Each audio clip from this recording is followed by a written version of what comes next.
It was close to midnight when the storm rolled in, over Beverly Hills, turning glass walls into mirrors of lightning and rain. Inside the Hale residence, the sound of thunder scattered through the long hallways, echoing off marble, like the heartbeat of a restless ghost. Lucas Hale stirred from a half-dream, his chest rising in the dim light of a bedside monitor that still displayed unread messages from a world he no longer answered to. For 5 years he had slept through storms as if they were nothing but weather, but tonight was different. The first crack of thunder was followed by something else, faint and human, a sound so fragile it slipped through the noise like a memory. He sat up, listening. It came again, a low, broken sob, the kind that starts in the throat and dies before it finds air. His breath caught. For an impossible second, he believed it was her. The same soft weeping he had heard the night his wife Elise locked the bathroom door and never came out. His pulse thundered in his ears. Logic told him it could not be, but logic had never stopped the past from bleeding through walls. Lucas rose barefoot on the cold floor, every step heavy with a dread he thought time had buried. The house seemed to hold its breath as he moved through the corridor, the glow from the storm spilling across portraits and steel. At the landing he paused. The crying had changed direction, coming now from below, somewhere near the kitchen. He hesitated. 5 years of silence had made him an expert at ignoring pain, but the sound tore through him like an unfinished sentence. He followed it down the stairs, one hand sliding along the railing, knuckles white. The power flickered. For a heartbeat, everything went black, except the flash outside. When the light steadied, he was standing at the entrance to the kitchen. The door was half open. The scent of rain drifted in from the terrace, where he'd left a window cracked. He pushed the door gently. There in the dim pool of yellow, from a single pendant light, a young woman crouched on the tile floor, surrounded by shards of glass. Her hands trembled as she tried to gather them, blood blooming in tiny dots on her fingertips. The sobs he'd heard were hers. Anna Morales, the new live-in housekeeper, still in her pale uniform, her dark hair clinging to her cheeks. The phone beside her blinked with an unanswered call. She pressed it to her chest as if holding it could change what it had told her. Lucas froze, his heart pounding with confusion and relief, and something unnameable.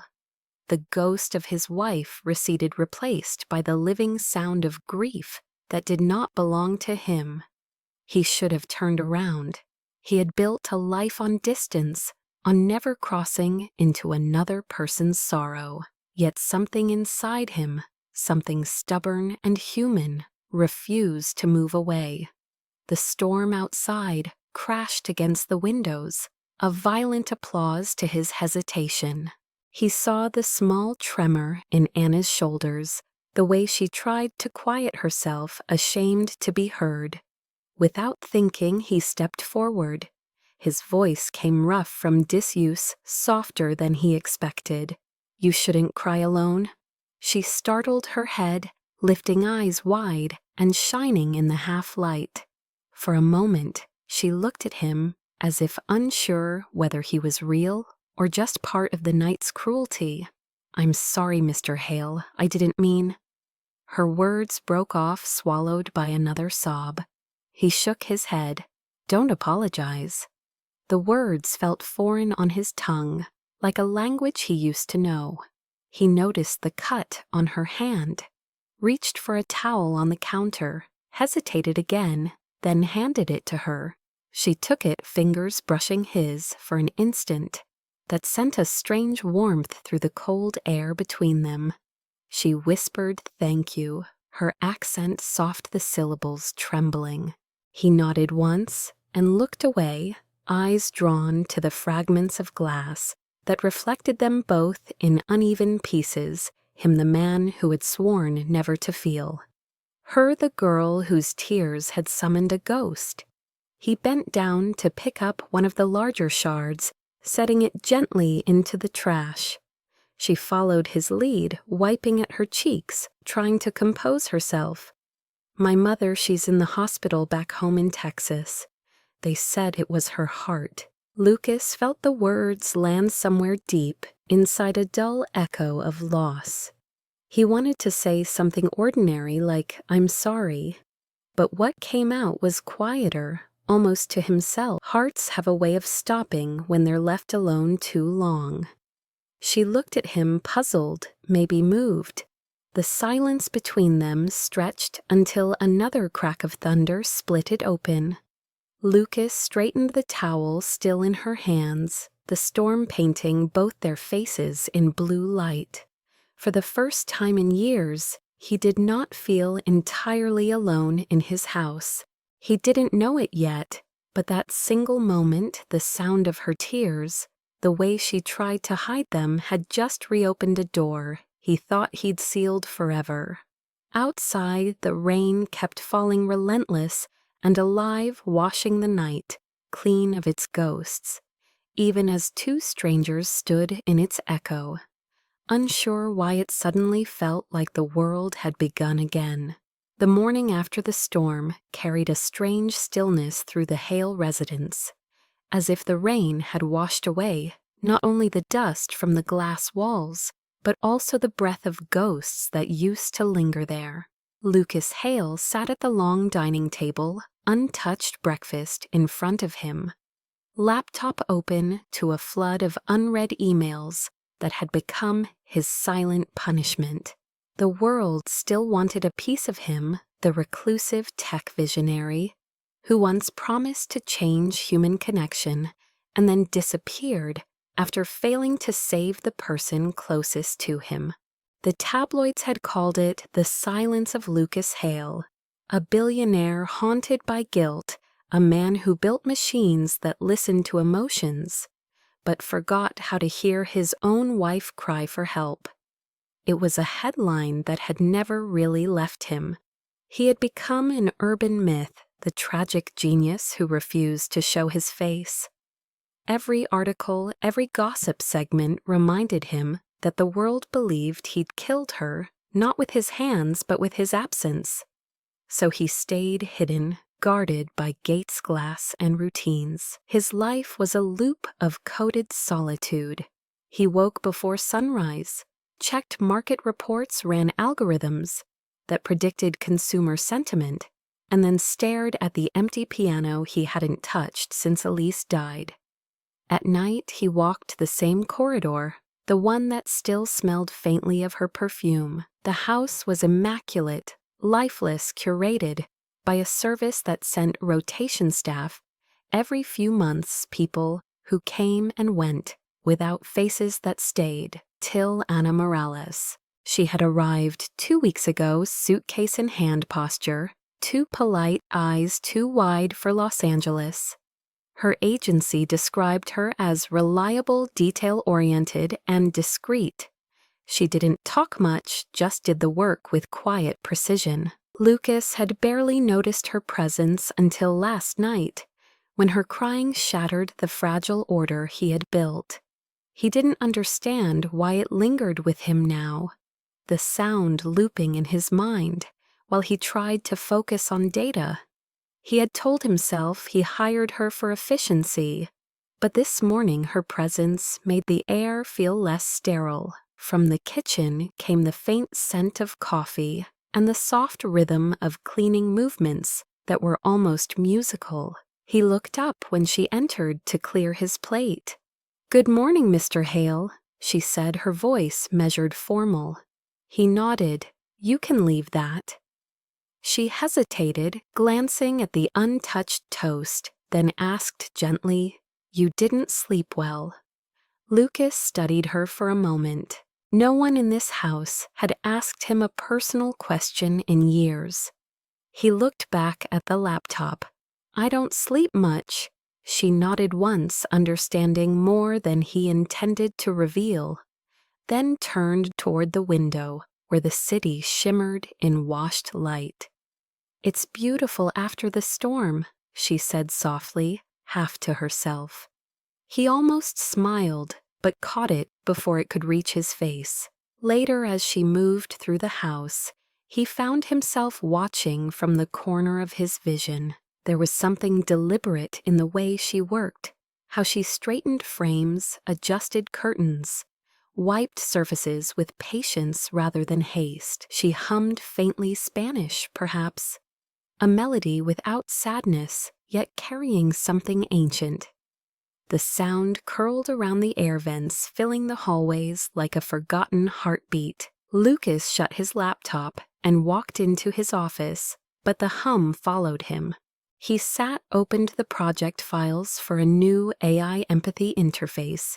His team had begged him to approve, then stared at the tagline blinking on screen, "Teach machines to feel." He let out a quiet, bitter laugh. He could design systems to simulate compassion, but couldn't remember how to look another human being in the eye without flinching.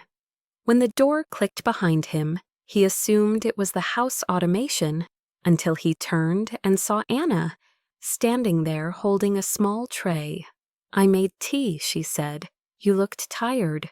His first instinct was irritation. No one entered this room uninvited, but the sincerity in her eyes disarmed him.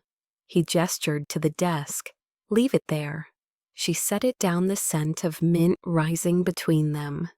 "Thank you for last night," she said. "I was embarrassed." He folded his hands, unsure what to do with the words. "You don't need to thank me." She gave a small nod and lingered a moment longer than expected, as if wanting to say something, but deciding against it. When she left, Lucas stared at the cup until it went cold. That night, he dreamed of Elise again, but the scene had changed. This time, she was not crying. She was standing by the window, watching the rain, whispering something he couldn't quite hear. When he woke, the faint echo of the melody Anna had been humming drifted through his memory, merging with Elise's voice until he couldn't tell them apart. The next morning, the tabloids ran another recycled article about him, "The Man Who Doesn't Feel." He scrolled past it without emotion, but later when he saw Anna arranging flowers in the foyer, her fingers gently separating wilted petals from new buds, he felt something faint but real stir in his chest, irritating, unfamiliar, alive. He told himself it was nothing. Yet when she looked up and smiled at him politely, the air between them shifted, like the house itself was breathing again. He walked away, pretending not to notice the small warmth that followed. By evening, he found himself standing by the piano dust, coding the keys. He pressed one note. It rang through the empty house, clear and fragile, like a heart remembering its rhythm. The sun poured through the glass walls of the Hale residence, like a truth too bright to hide. Morning light touched every immaculate surface, every shadow that Lucas Hale had carefully arranged to keep the past contained. He walked through the hallway in silence, coffee in hand, his reflection stretching alongside him. On the far end, he heard the faint sound of movement, the delicate rhythm of someone dusting the library shelves. He followed the sound without meaning to. Ana Morales stood on a small step stool, her hair tied loosely, sleeves rolled up as she reached for the top shelf where framed photographs rested untouched for years. When the cloth brushed against one of them, the frame tilted, then slipped. Time seemed to slow as it fell, striking the edge of the table and shattering across the marble floor. Lucas's voice cut through the quiet like thunder. "Stop." She froze, eyes wide, the fragments of glass glittering between them. He stepped closer, jaw tight, every line in his face carved by restraint. His gaze fell on the photograph, their wedding picture. Elise smiling in a white dress, his hand on her back, both of them still believing in forever. His chest constricted. He knelt, picking up the largest shard, his reflection distorted beside hers. "Don't ever touch what isn't yours," he said, each word slow cold. Anna's face flushed. "I'm sorry," she whispered. Her voice trembled, but it wasn't fear he saw in her eyes. It was sorrow, quiet and unyielding. "I didn't mean to." She stopped, lowering her gaze. Lucas wanted her to leave, to disappear, before he drowned in memory, but she didn't move. Instead, she crouched to help gather the glass. He reached to stop her, their hands brushing for the briefest second, both pulling back, as if burned. Blood welled at her fingertip. She winced. Lucas's anger faltered. He went to the drawer, retrieved a bandage, and handed it to her without meeting her eyes. "Be careful next time." She nodded, wrapping her finger slowly. Her voice was soft but steady. That must have been someone important. The words hit him like a blade, twisting between ribs. He wanted to say her name, but even now it felt dangerous. He turned away. "My wife." Anna's hands stilled. "I'm sorry," she said again, and he could hear the sincerity in it.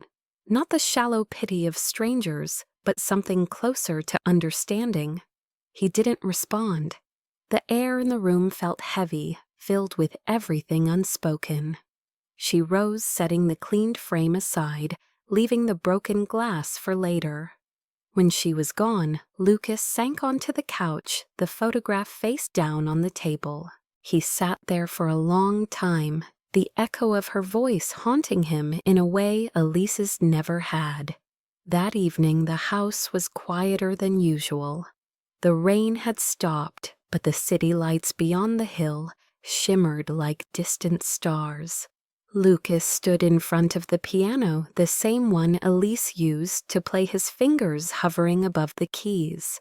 He hadn't touched it since the funeral. The air smelled faintly of furniture polish and citrus, the scent Anna had used earlier while cleaning. He pressed one key. A low, trembling note filled the room. Then another. His hands found the melody without thought, muscle memory, guiding him through the song Elise had written but never finished. The notes faltered halfway through, catching on a memory that refused to fade. And then he realized he wasn't alone. In the reflection of the glass wall, he saw her standing in the hallway. Still in her uniform, a basket of folded linens in her arms. She wasn't moving, only listening. Her expression was not curiosity, but something gentler, reverence maybe. Lucas stopped playing. The silence stretched until it became almost unbearable. He could have ordered her to leave. He could have shut the lid and walked away. But he didn't. Instead, he looked over his shoulder. Their eyes met through the dim light, and for the first time in years, someone didn't look at him with pity or fear. Anna simply looked at him, as if she could see both his grief and his humanity, and still not turn away. "I'm sorry," she murmured. "I didn't mean to intrude." Her voice was almost a whisper, but it steadied something inside him that had been shaking for years. He gestured faintly toward the room. "It's fine. You can stay." She hesitated, then stepped closer, her gaze drifting to the piano. "That was beautiful," she said. "Did you write it?" He shook his head. "My wife did. I just never learned how to finish it." Anna's expression softened, a flicker of sadness crossing her face. "Maybe some things aren't meant to be finished," she said. "Maybe they're meant to be remembered." Lucas looked at her, really looked, and for a moment he wasn't sure. Which memory hurt more, the one he'd lost, or the one standing right in front of him?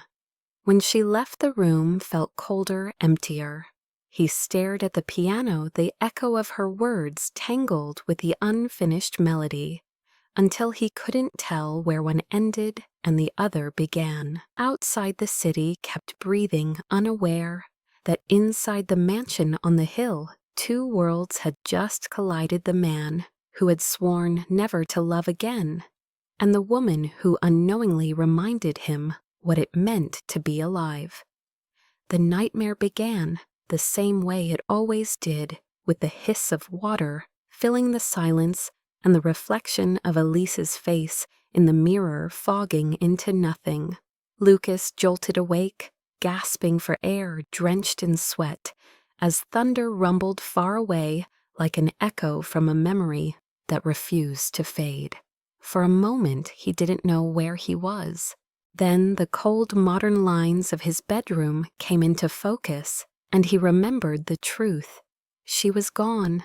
The house was empty, except tonight it wasn't entirely empty. Through the haze of moonlight, he saw a shadow at the doorway. Anna stood there holding a glass of water in one hand and a small bottle of sleep aid in the other, her expression cautious yet calm. "I heard you," she said softly. The storm came back. "I thought maybe you couldn't sleep." Lucas sat up, his chest tight with embarrassment at being seen in such vulnerability. He almost told her to leave, but the concern in her eyes stopped him. She placed the glass on the nightstand, her voice quiet, like she was afraid of breaking the air. "Sometimes the night brings back what daylight tries to hide." He looked at her, unsure whether to respond or retreat into silence. But something about her tone reminded him of the woman he had once loved, the one who used to whisper truths he didn't want to hear. "Sit," he said finally, nodding toward the armchair across from the bed. Anna hesitated, then obeyed. Sitting with her hands clasped in her lap, she waited. For a long time, neither spoke. The storm outside, punctuating the stillness with flashes of light. Lucas's voice came out rough as gravel. "Do you believe some people are punished just for loving too much?" Anna tilted her head, her gaze thoughtful. "Maybe they're not punished," she said softly. "Maybe they're just loving the wrong memory." The words landed like a stone in his chest. He stared at her, the rhythm of rain filling the space between them. "My wife," he began, the name catching on his tongue. Elise. She wasn't weak, but the world decided she was. When she fell apart, I didn't know how to pick up the pieces. I built her a house that listened, a system that could track her mood in real time, and still I never heard her. I kept saying we'd fix it later, but later never came. Anna's eyes softened. "Maybe she didn't need fixing, Lucas. Maybe she just needed you." He swallowed hard, the name sounding foreign in her mouth. It had been years since anyone had spoken to him like that, without fear or agenda. He leaned back against the headboard, eyes unfocused. "I used to think love was control," he said, "that if I could understand it, I could prevent it from hurting me." "But control is just another form of fear, isn't it?" She nodded gently. "My father was like that. He thought protecting me meant never letting me make mistakes. But you can't protect someone from the world by building a cage, even if it's made of love." Lucas studied her face, lit faintly by the storm light. "You talk like someone who's been hurt." She smiled faintly, but it didn't reach her eyes. "We all have. Some of us just learn to carry it better." He wanted to ask more, but stopped himself. The intimacy of the moment unsettled him, like walking barefoot across broken glass. Anna stood quietly, sensing his hesitation. She set the bottle of pills on the table and whispered, "You should try to rest. I'll leave you be." But when she turned to go, he surprised himself by saying, "Stay." She turned back, her expression unreadable. "I won't sleep anyway," he said. "You might as well finish your story." She hesitated, then sat again, this time closer to the bed. "My mother used to sing when storms came through." She began, her voice faint, almost melodic. "Said thunder couldn't hurt you if you kept your heart louder." Lucas found himself listening not to the words, but to the rhythm, the way it softened the air. It was strange to feel calm again. When she fell silent, the room felt warmer, the sound of rain less sharp. "Thank you," he said after a long pause. "For what?" she asked. "For not being afraid of my ghosts." Anna's gaze lingered on him, then drifted to the window. "Maybe ghosts aren't meant to scare us," she said. "Maybe they just remind us we're still here." He closed his eyes, letting her words sink in. When he opened them again, she was gone. The chair empty, the storm fading into a gentle drizzle. But something had changed. The weight in his chest felt lighter, as if her presence had turned the grief inside him into something bearable. Later he drifted into sleep, not dreamless but different. In the dream, Elise stood in a sunlit field, not crying this time, but smiling faintly, before turning away, her hand brushing across his as she whispered, "It's okay to let the world back in." He woke with the first light of dawn, the air still tasting of rain. Downstairs he heard the quiet clatter of dishes and the low hum of a familiar tune. For the first time in years, he didn't feel the urge to silence it. The storm came without warning that night, a sudden crack of thunder tearing through the quiet like a memory refusing to die. The lights flickered, once then went dark, leaving the Hale residence swallowed in shadow. Outside, the rain came heavy against the glass walls, a relentless curtain that blurred the city below into a smear of trembling lights. Lucas Hale stood at the window, staring into the storm, his reflection staring back at him, hollow-eyed and distant. For a long time he didn't move. He wasn't afraid of darkness, but of what it invited: silence, memory, voices that sounded like Elise's whispering through the wind. He turned toward the hallway, intending to find the generator, when he noticed a faint glow at the far end of the corridor, a flashlight beam trembling slightly as someone moved through the darkness. Anna. He found her in the laundry room, sitting on the floor, knees pulled close to her chest, the small light flickering beside her. Her hair was damp from the humidity, her uniform wrinkled, as though she had been trying to fix the fuse box. When she saw him, she startled, then tried to stand, but her ankle brushed the basket of folded linens, sending it tumbling. "I'm sorry, Mr. Hale, I didn't mean to." He shook his head, stepping closer. "The emergency backup's out. Power lines must be down." She nodded nervously, her voice smaller than usual. "I hate storms. They make me feel trapped." He looked at her for a moment, the flashlight beam catching the shimmer of fear in her eyes. "Come upstairs," he said. "The living room has a fireplace. It'll be warmer there." She hesitated, then followed him through the dim corridors, their footsteps echoing softly. In the living room, the storm cast erratic flashes of blue light across the floor. Lucas knelt by the hearth, struck a match, and fed the flames until the room glowed with amber heat. Anna sat on the edge of the sofa, rubbing her hands together. The firelight painted her face in gold and shadow. For a while, neither spoke. Then she said quietly, "I used to hide in the laundry room when I was little. Every time my parents fought, it felt like the safest place in the house." Lucas's gaze flicked toward her.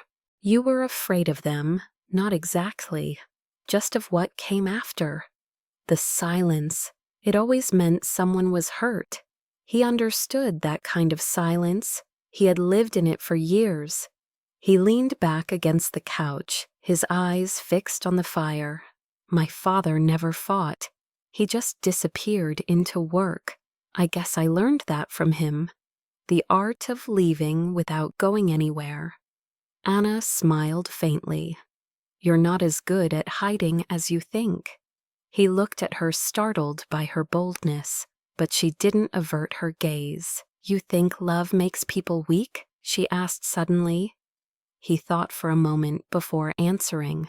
No, love just leaves you nothing when it's gone. She nodded, as if she had known he would say that. That's the thing about love, Mr. Hale. It doesn't ask for permission to leave or to stay. It just changes you, and then you're never the same. He watched her carefully, her words settling into him like rain soaking dry earth. The fire crackled between them, soft, steady, almost human.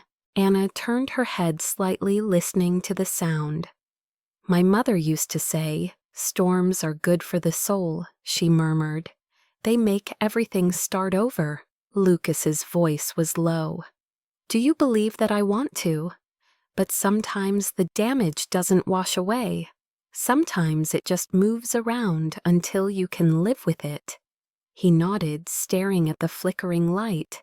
They sat in silence after that, both lost in thoughts they didn't dare speak. Outside, thunder rolled over the hills. Inside, the rhythm of the fire and rain became the only music left. At one point, Anna drifted closer to keep warm, their shoulders nearly touching. He felt the tension of it, the pull between caution and comfort. Her scent was faint lavender and soap. When she shivered, he offered the blanket draped over the couch. She took it, their hands brushing for a brief second that felt longer than it should have. Thank you, she whispered. Lucas studied her profile, the way the firelight softened her features. He wondered what it would feel like to believe in beginnings again. For years he had lived like a ghost, observing life from behind glass. But now, sitting beside her, hearing the storm breathe against the windows, he felt the strange stir of presence, of belonging. The generator hummed briefly, somewhere deep in the house, then failed again. Anna laughed softly at the absurdity of it. He found himself smiling, too small, awkward, but real. When was the last time he had smiled at anything he couldn't remember? Eventually, her head tilted slightly, resting against the couch cushion, her eyes half closed. You can sleep here, he said quietly. The fire will last a while. She murmured something like, thank you already, drifting into dreams. Lucas watched the rise and fall of her breathing, the slow, calm rhythm, pulling him into peace. He leaned forward, feeding another log into the fire. Sparks danced in the air like fireflies lost in winter. Outside, the storm raged on, unbothered by the fragile warmth it had created inside. He stayed awake listening to it, not because he was restless, but because for the first time in years he didn't feel alone. Somewhere between thunder and silence, he realized the truth he had spent half a decade denying. The house wasn't cold because of Elise's absence. It was cold because he had stopped letting anyone near enough to feel its warmth. Now, sitting beside a woman who hummed through storms and fixed broken things with her hands that trembled, he felt something thaw deep within him. By the time dawn crept pale and new across the horizon, the storm had passed, leaving behind a quiet too intimate to name. Lucas looked at the woman asleep beside the fading fire and thought maybe storms weren't meant to destroy after all. Maybe they were meant to cleanse. Morning broke soft and silver over the hills of Beverly Hills. But inside the Hale estate, peace lasted only minutes before the outside world found its way in. The first call came from his assistant, panicked, breathless. Mr. Hale, you need to see this. Lucas barely listened as he poured coffee half awake, after a night spent by the fireplace with the faint memory of warmth lingering on his skin.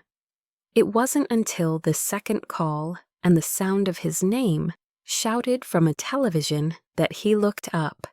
Every screen flashed the same image, captured through rain-streaked glass, a blurred photo of him and Anna sitting close by the fire, her head leaning against the couch, his hand reaching toward her.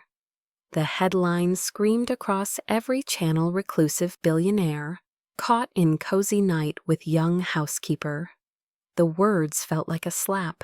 He turned off the TV, but the noise didn't stop. Notifications vibrated on his phone: interviews, requests, statements, demands.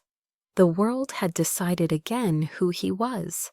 The man who couldn't save his wife, now accused of preying on the help.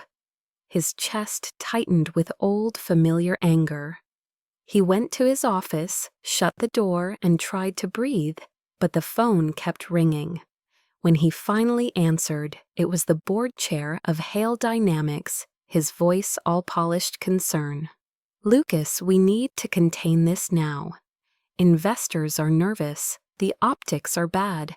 The press is framing this as another breakdown. Get ahead of it. Deny the rumors. Fire the girl." Lucas stared at the desk, the taste of ash in his mouth.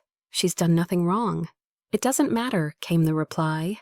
"Perception is reality. End it quietly and move on." The call ended, leaving a silence heavier than thunder.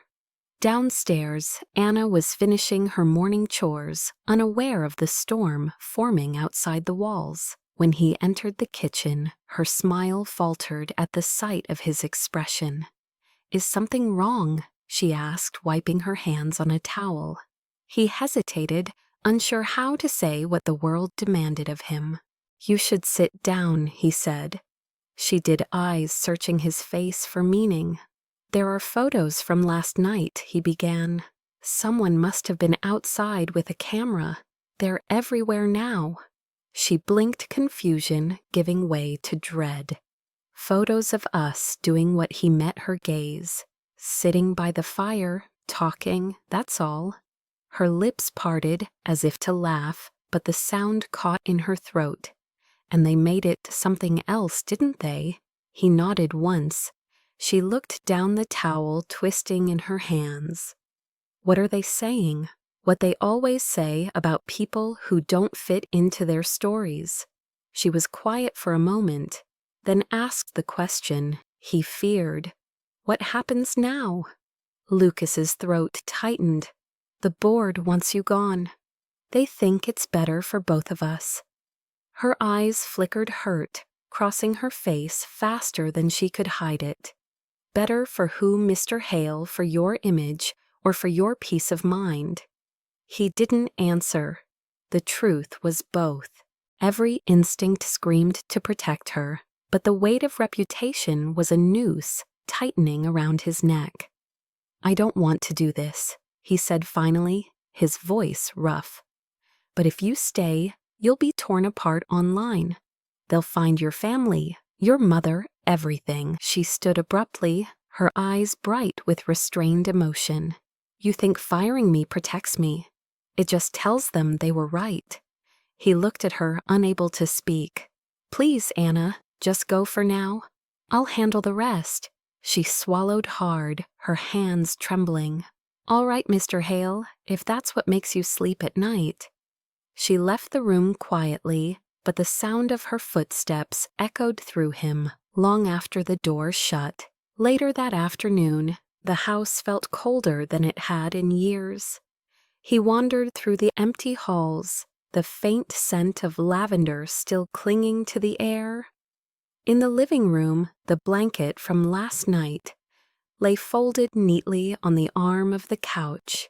On the table, her cup of tea remained half-finished, a faint ring marking where it had sat too long. He picked it up, running a thumb over the porcelain. The world outside continued to roar. Social media feasted on the scandal hashtags. trending analysts debating his mental stability. Commentators called him broken, dangerous, unfit to lead. He turned off every device until all that remained was the sound of wind moving through the glass. At dusk, he found himself standing by the piano again. He pressed one key, then another, until the unfinished melody filled the room, the same song Elise had written now, hollow without harmony.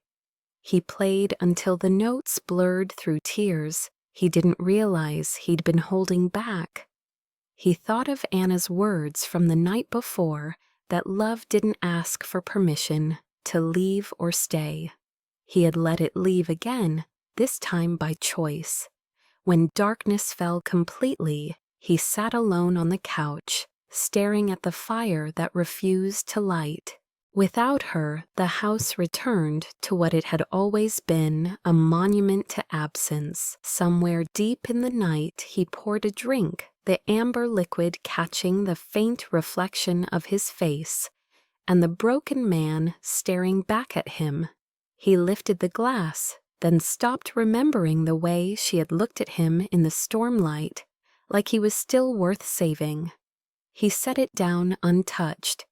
Outside, the city pulsed with life, indifferent to the ruin of another name. Inside, Lucas Hale sat in silence, finally understanding that exile wasn't something the world gave him.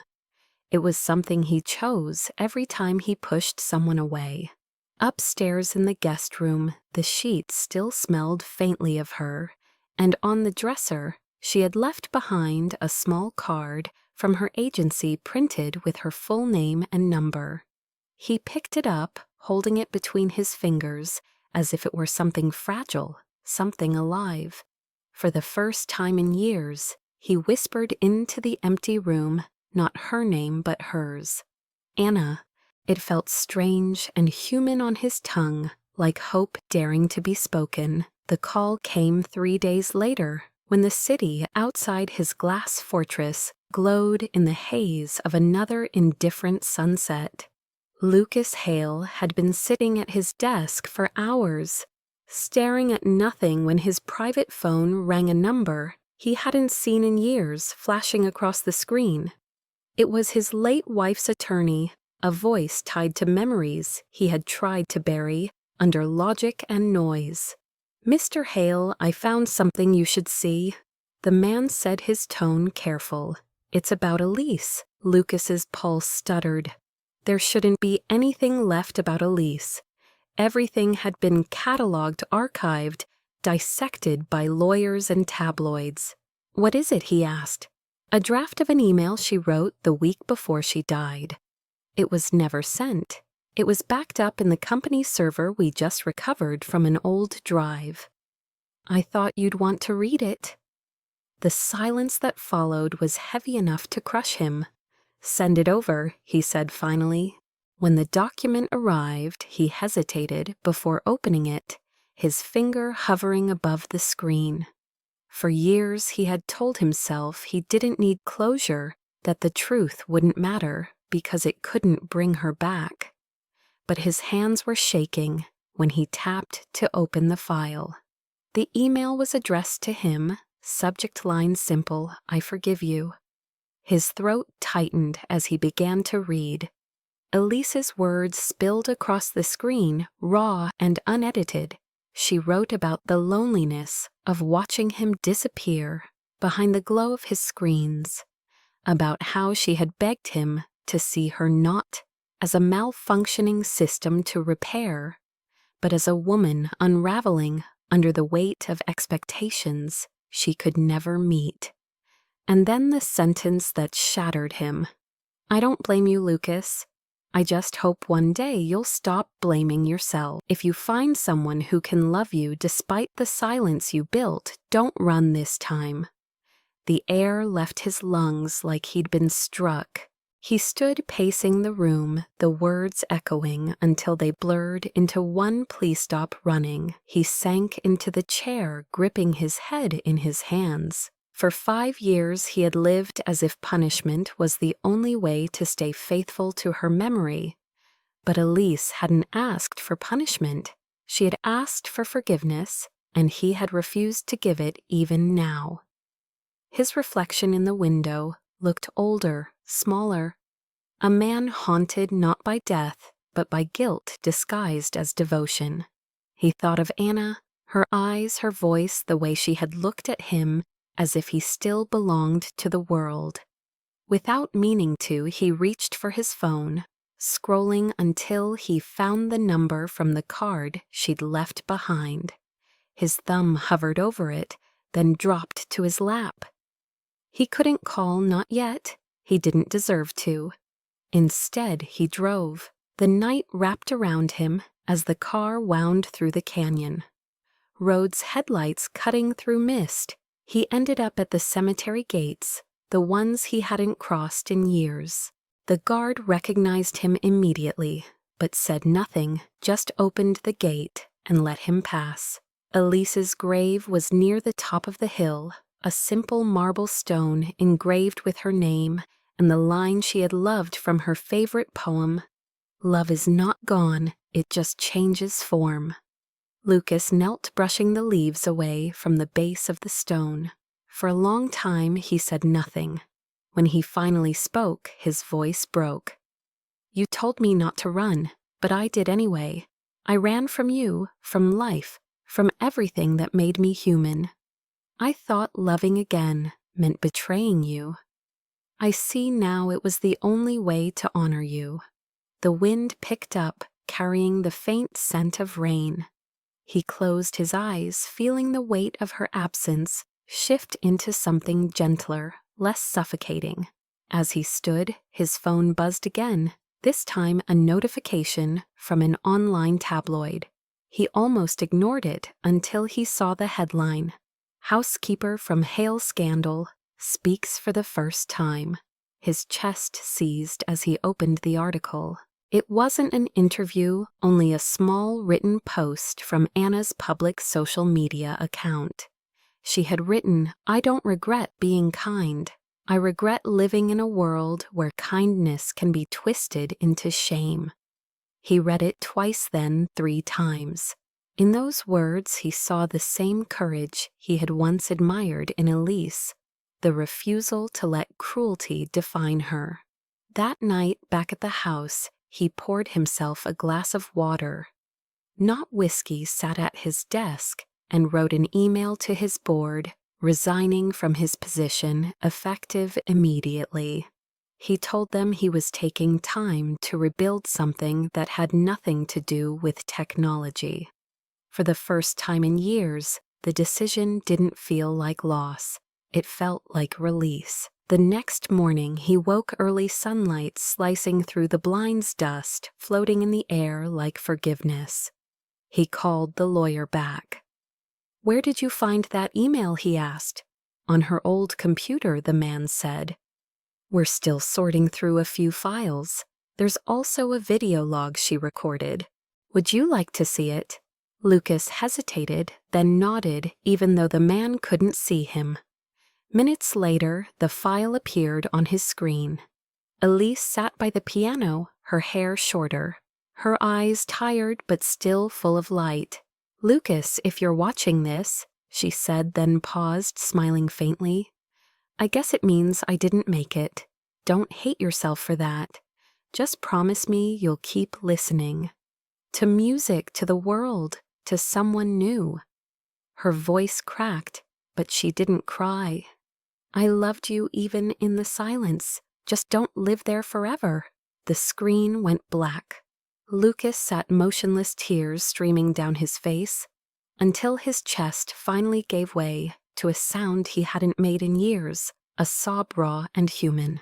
When it passed, he whispered, "I'm still listening." Then he picked up his phone, and this time he didn't hesitate.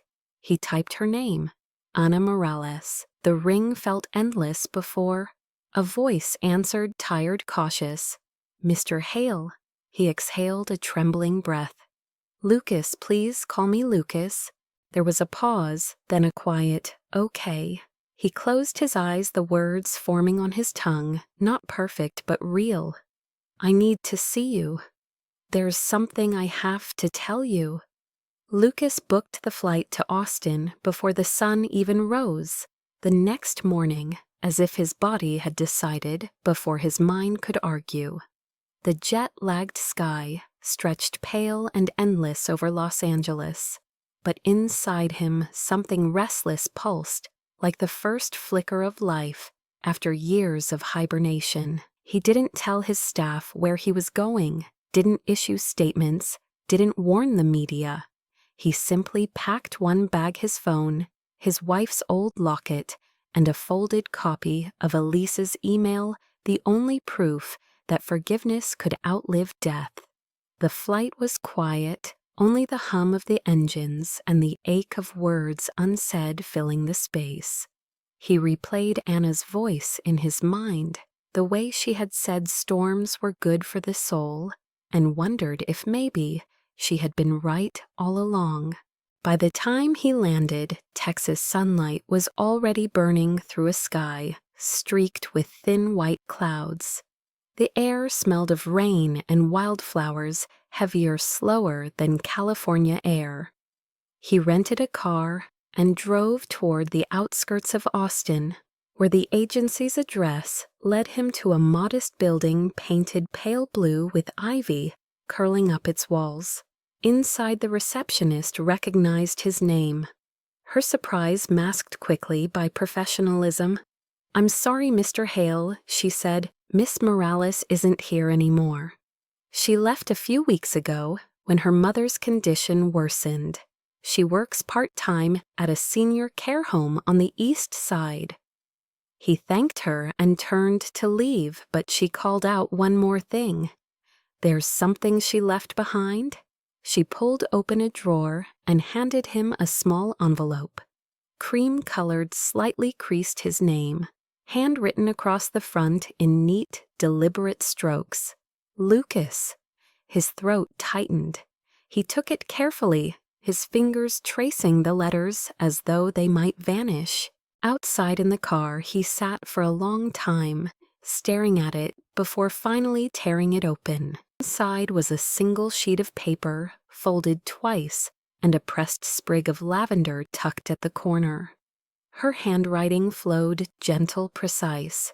"Lucas, you told me your heart stopped feeling. But I saw it the way you covered the piano with a blanket, as if to protect a memory.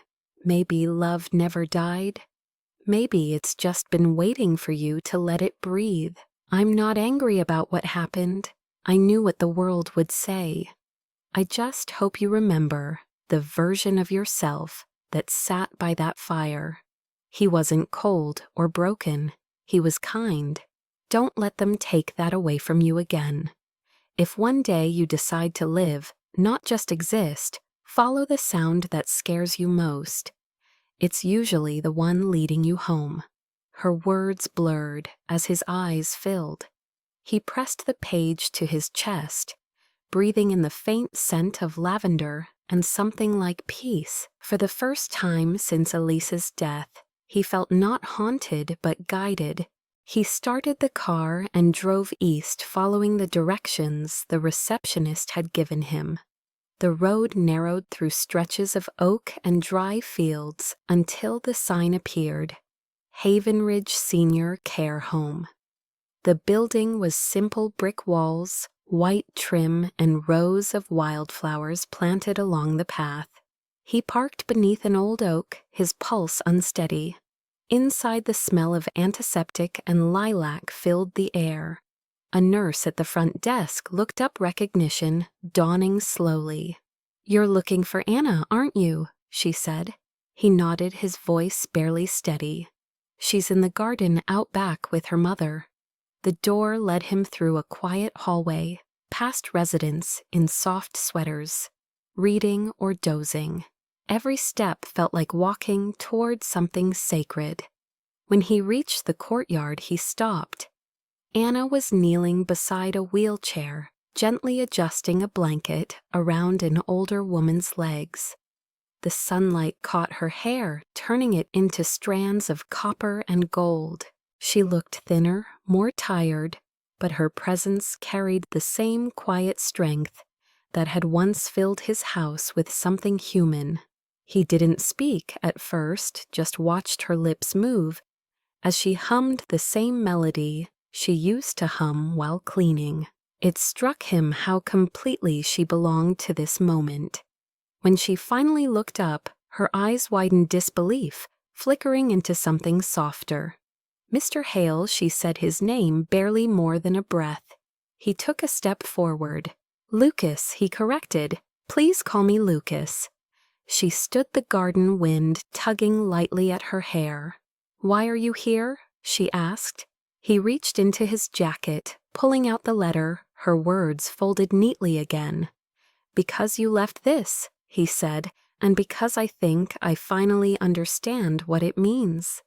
Her expression faltered, confusion mingled with emotion. "I didn't know if you'd ever read it," she whispered. "I did," he said, "and it found me when I needed it most." She looked at him, then really looked, seeing not the billionaire the headlines had billed, but the man stripped of armor. He hesitated, searching for the right words. "You told me love doesn't die, it just waits. I've been waiting too long, Anna." The sound of her name on his lips made her blink away tears. "My mother is resting," she said quietly, gesturing to the woman in the chair. "She doesn't always remember faces anymore." He stepped closer, kneeling beside them. "That's okay," he said softly. "Maybe remembering isn't about the mind. Maybe it's about what stays in the heart." Anna's eyes filled as she smiled, a small broken thing that somehow healed something in him. He turned to her mother, speaking gently, introducing himself, though he didn't need to. The older woman reached for his hand, instinctively squeezing it. Anna looked away, swallowing hard. "Thank you for coming," she said, after a long pause. "You didn't have to." "I did," Lucas replied. "Some journeys only make sense when you come full circle." The wind shifted, carrying the scent of lavender from the garden. For a while they stood in silence, watching the flowers sway. He felt Elise's words echo faintly in the back of his mind. "Stop running." When Anna glanced at him, he met her gaze and said, "I don't know what happens next, but I'm done hiding from it." Her lips parted to respond, but the moment didn't need words. Around them, the world seemed to slow, the noise of guilt and time fading into something quiet, simple, alive. The garden shimmered in late afternoon light, the air thick with warmth and forgiveness. And for the first time since that terrible night years ago, Lucas Hale didn't feel like a man haunted by what he lost. He felt like a man standing on the edge of beginning again. Rain began to fall again that evening, soft at first, then heavy, a steady percussion against the roof of the senior home, as if the sky itself remembered. Lucas stood by the window of the small guest room they had offered him, his reflection.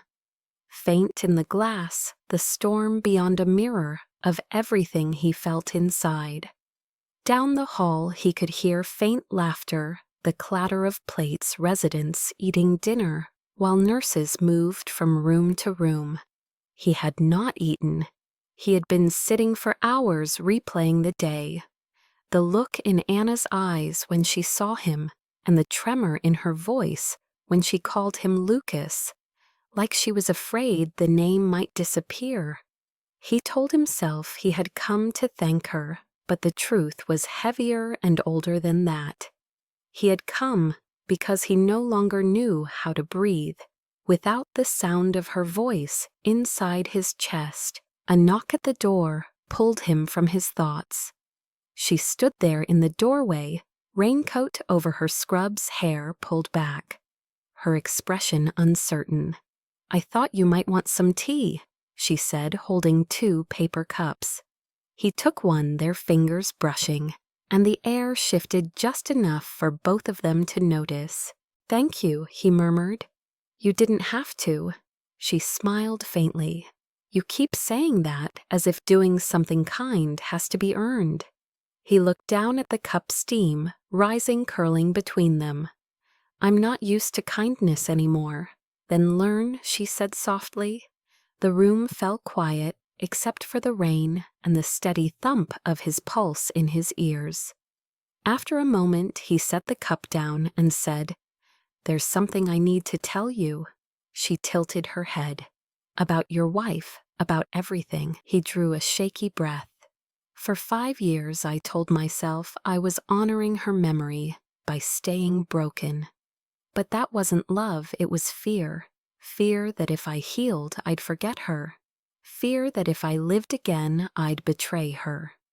And then you came along, and I started to feel things I thought were gone for good. It terrified me. Anna's eyes glistened in the soft light. Lucas, you don't owe me an apology. He shook his head. It's not an apology. It's a confession. The first time I saw you crying in my kitchen, I heard her voice. I thought I was losing my mind, but maybe I was finally getting it back. She stared at him, eyes wide, uncertain of what to say. Outside, thunder rolled low like a drumbeat. He took a hesitant step closer. I told myself it was nothing, just gratitude, just loneliness. But that night by the fire, when you looked at me like I wasn't the man the world made me out to be, something inside me broke. His voice softened, breaking on the last word. I haven't been able to stop thinking about you since. She inhaled sharply, looking away. Lucas, this isn't. He cut her off gently. I know what it looks like. I know what people would say. But I also know what's real. What's real is that for the first time in years, I want to wake up and see another person breathe. I want to hear someone hum through a storm again. She swallowed tears, threatening. You're still grieving, maybe. But grief isn't the opposite of love. It's what's left when love has nowhere else to go. Now it's finding a way back. He stepped closer until he could see the reflection of her pulse beating at her throat. I came here to tell you that I don't care what the world thinks. I'm tired of living by headlines, written by people who never knew my heart. Night, my heart betrayed my mind, and for once I'm not ashamed of it. The storm outside intensified, rain hammering against the windows, thunder vibrating through the floor. She stared at him, torn between fear and something deeper that shimmered beneath it. Lucas, this can't be simple, she whispered. My mother, my work, your life in Los Angeles. He shook his head. Nothing worth saving ever is. The lights flickered once, then steadied the power, holding through the storm. He reached out his hand, not demanding, just offering. Come outside with me. She hesitated, then took it, letting him lead her through the hallway, to the back courtyard where the garden glistened under sheets of rain. The air smelled of wet earth and lavender, the flowers bending but not breaking under the weight of the storm. He let go of her hand long enough to step into the rain face, lifted eyes closed like a man feeling the world touch him for the first time. Anna stood under the overhang watching as water soaked his hair, his shirt, his everything. Lucas, you'll get sick, she called. He turned toward her, his voice raised over the downpour. Maybe I need to. Maybe I've been sick from silence too long. She shook her head, laughing, despite herself, then stepped into the rain. Her shoes sinking into the mud, her laughter mixing with his. They stood inches apart, the storm wrapping around them, until there was nothing but sound and heartbeat. He reached out, brushing a strand of wet hair from her face, his thumb tracing the line of her jaw.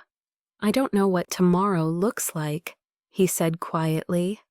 I just know this feels like the first honest moment I've had in years. She looked up at him, rain dripping from her lashes, her voice trembling. "And what if it's just the storm talking?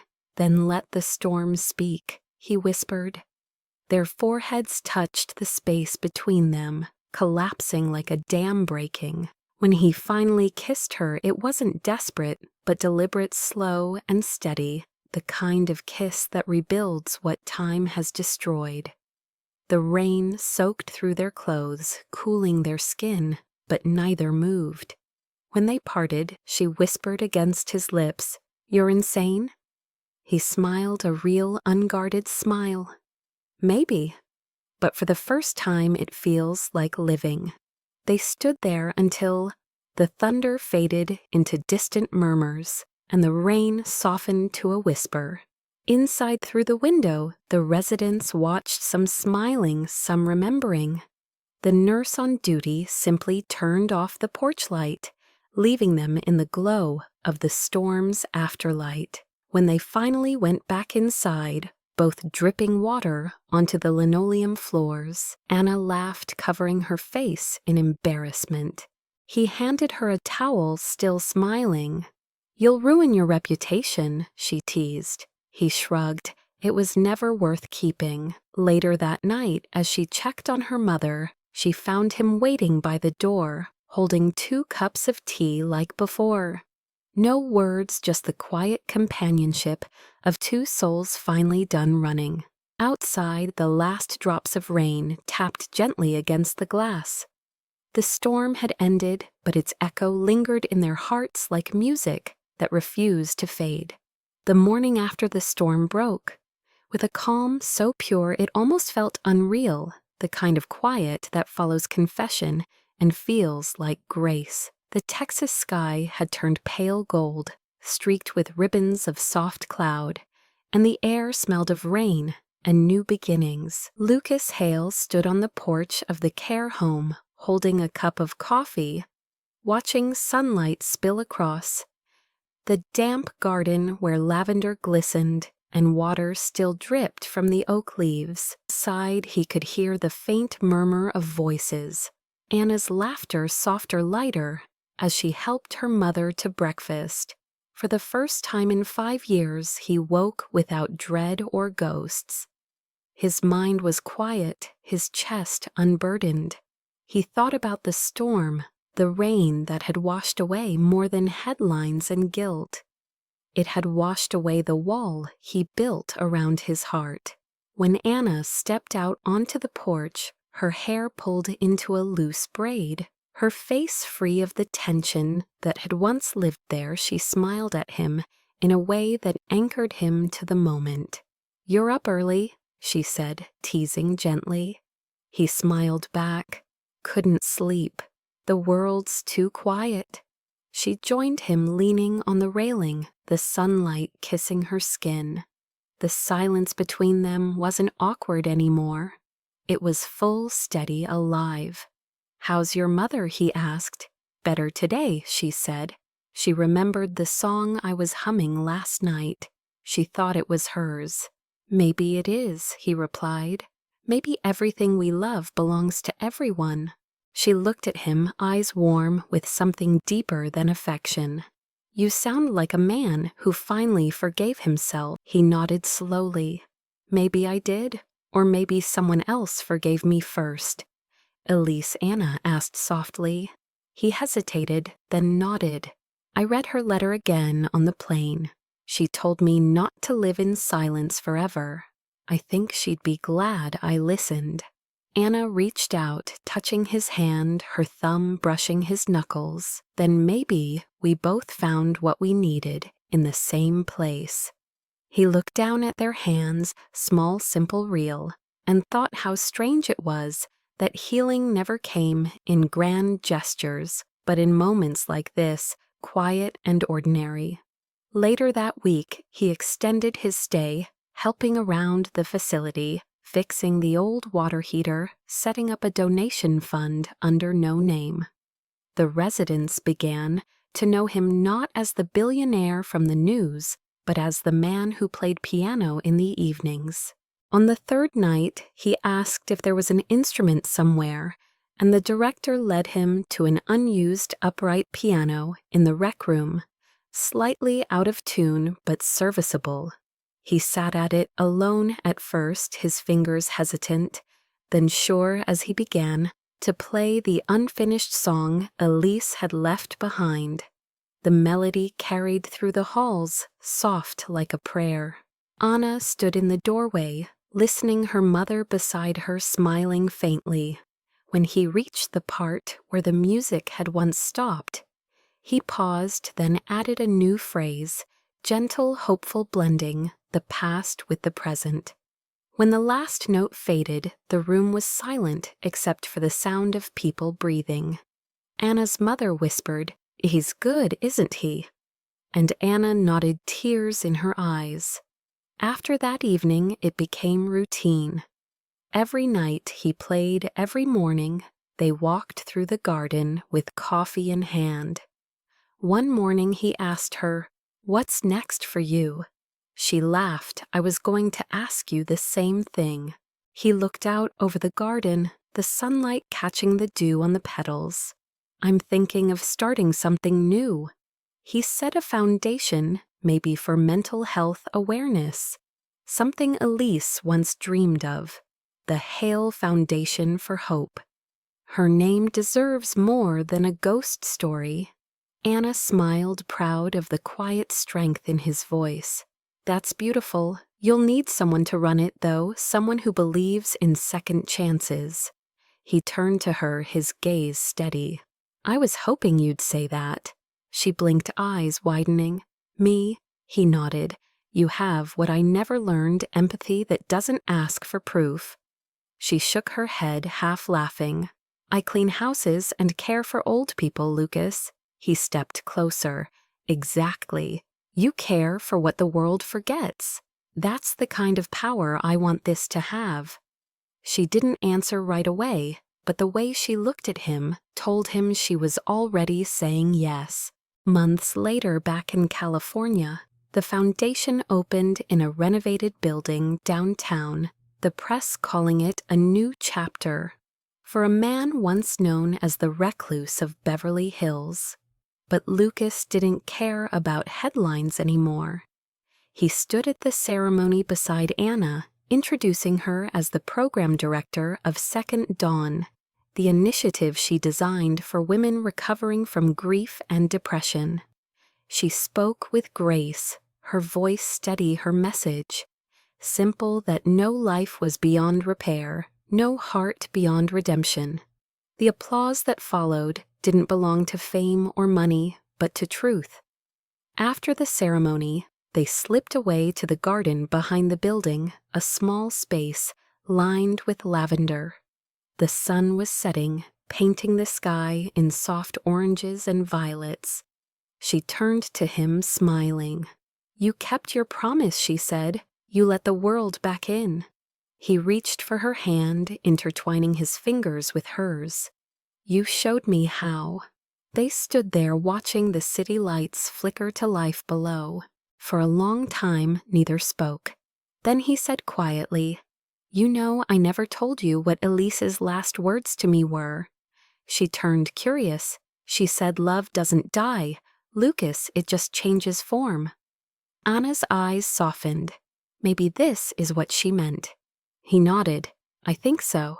The wind moved through the garden, warm, carrying the scent of lavender between them. He bent his head, pressing a soft kiss to her temple. "I'm grateful for the storm," he whispered. She smiled. "Me too." The scene dissolved into the rhythm of daily life. Weeks became months. The foundation flourished, lives changed, stories healed. Lucas and Anna bought a small house on the outskirts of the city, one with wide windows and a piano by the window. They planted lavender in the yard and named the old rescue dog they adopted Benny. On quiet mornings he played while she brewed coffee, sunlight spilling across the room. Sometimes they didn't speak at all because they didn't need to. The silence that once haunted him had become their peace. One morning as dawn broke, Anna sat beside him, her head resting on his shoulder. "You see," she whispered, "the heart never forgets how to love it, just needed to be reminded." He looked at her, smiling softly. "You reminded me." Outside, the sky turned from pink to gold, the city waking to another day. The music rose, filling the room with light, as if the storm had finally found its ending. If this story touched something in you, if somewhere between the storm and the sunrise, you felt your own heart remember what it means to love again, then maybe that is what stories are meant to do, to remind us that no one is ever truly beyond healing. We tell these stories not because they are perfect, but because they are human, and sometimes the most powerful redemption comes quietly in moments when the world isn't watching. Maybe you too have carried guilt longer than it deserved to live inside you. Or maybe you've loved someone who couldn't love themselves yet. Maybe you've stood at the edge of forgiveness, unsure if stepping forward would dishonor the past. But love doesn't erase what came before. It transforms it into something gentler, something that lets us breathe again. If you've ever survived your own storm, take a moment now to believe in your morning after.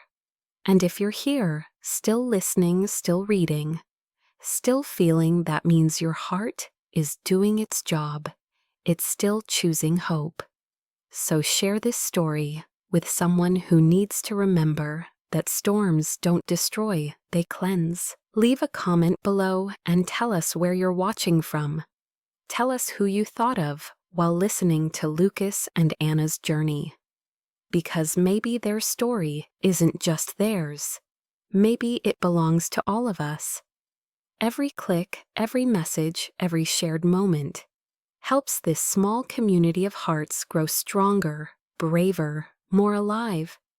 If you want more stories like this one's that remind you that light always finds a way through the cracks, make sure you subscribe and stay.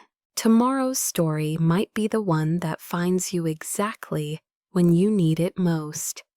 My name is Emma, and this is Emma's Stories, where every heartbreak becomes a beginning, and every silence hides a heartbeat waiting to be heard.